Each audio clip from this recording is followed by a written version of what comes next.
Let's draw a broken heart.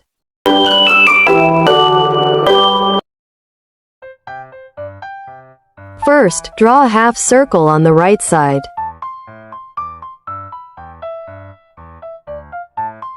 Then, make a zigzag line next to it. Next, do the same on the left side.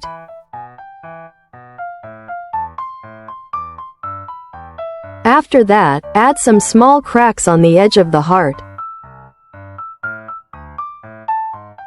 Now, let's color it. Color the heart with red.